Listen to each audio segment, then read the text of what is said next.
The news day continues here on One News Now. I'm Jago Castro. Some senators are calling for a higher budget for defense amid rising tensions with China in the West Philippine Sea. During the deliberations for next year's spending plan, former PNP chief and now Senator Bato de la Rosa said extra funds are needed to buy equipment and counter China's bullying in the disputed waters. De la Rosa says that if the decision was up to him, he will be open to decrease funds for social services and allocate them for defense. Bawasan mo lang ng kunti. Idagdag mo sa defense para makabili tayo ng barko na may malaking powerful na yung pump, malang water pump na pag binuhusan tayo ng tubig ng China, ng Chinese ship, maka-respond tayo tubig sa tubig. Kung ikaw ang presidente, done. But Finance Chief Ben Jokno explains it's not that easy to decrease the allocation for social services, noting the importance of social protection and development for Filipinos.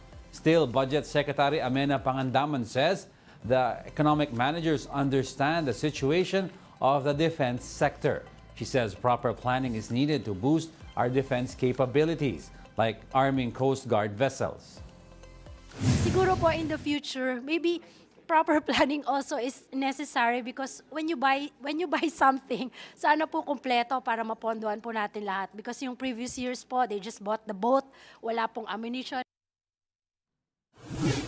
Retired Supreme Court Senior Associate Justice Antonio Carpio believes that former Foreign Affairs Chief Teodoro Locsin is fit to be Special Envoy to China. President Bongbong Marcos appointed Locsin as Special Envoy to China for special concerns on Wednesday. Locsin will serve as the concurrent Philippine ambassador to the United Kingdom.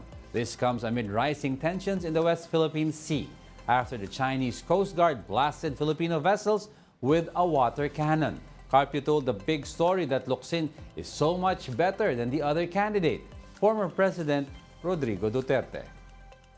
I think he's a good choice because the other guy being recommended is former President Duterte, but I think that will be very bad because Duterte is pro-China, and if we need somebody to speak for the Philippines, it must be somebody who has a good track record defending our sovereign rights in the West Philippine Sea. Meanwhile, the camp of slain Negros Oriental Governor Roel Degamo welcomes Arnie Tevez' expulsion from Congress. At least 265 lawmakers voted to oust Tevez over abandonment of office. While there were no negative votes, 3 lawmakers abstained from voting. The House Ethics Committee recommended Tevez' expulsion. As a result of his prolonged absence, Tevez left for a personal trip to the U.S. last February. He still has not returned to the country, citing threats to his life here in the Philippines. Tevez is facing multiple charges over the killing of late Governor Degamo and 3 others in 2019. For Degamo's widow, Mayor Janice, Congress did the right thing. Dapat lang talagang makikita mo naman the actuations this man has, how he have insulted not just the governor he murdered along with the others. Yung kaniyang paninira, it's really something very unethical. That's why Congress just did the right thing.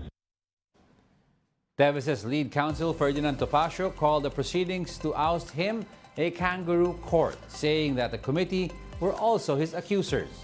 Tevez' camp added that the former congressman and his lawyer were not allowed to personally attend the proceedings. They said the hearings were also kept secret and alleged that the House committee had no intention at all to consider evidence in favor of Tevez. We'll be back with more stories after the break. Keep it here on One News.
You're still watching One News Now. I'm Diego Castro.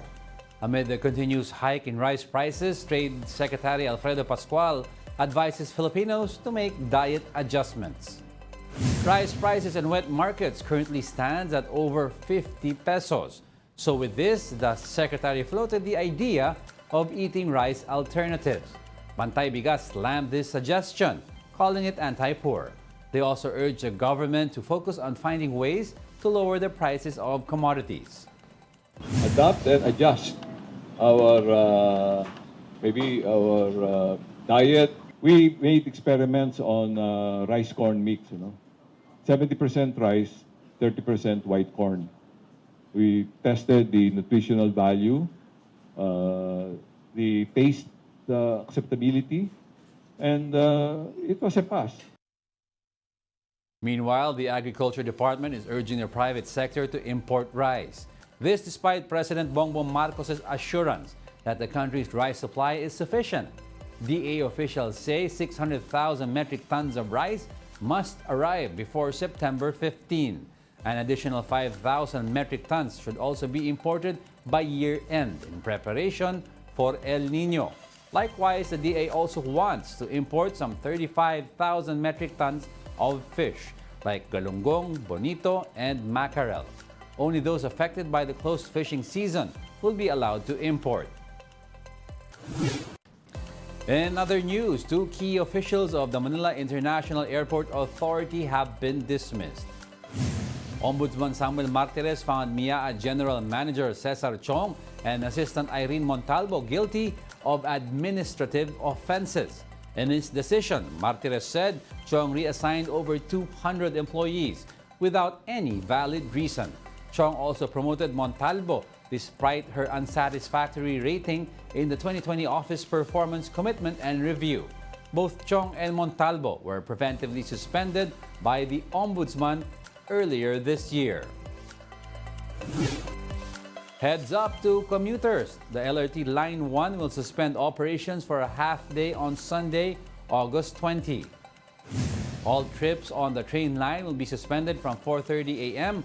until 11:59 a.m. There will be no changes in the schedule of trips once operations resume at 12 noon.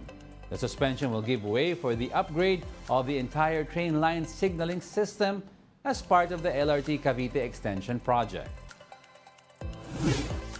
And those are the top stories of the hour. Join us again at 11:15 a.m. as we continue to monitor the day's biggest stories. I'm Diego Castro. We are One News. The FIBA World Cup starts August 24. Support Gilas. Support Team Pilipinas. Watch, buy tickets to the biggest sports event of the year.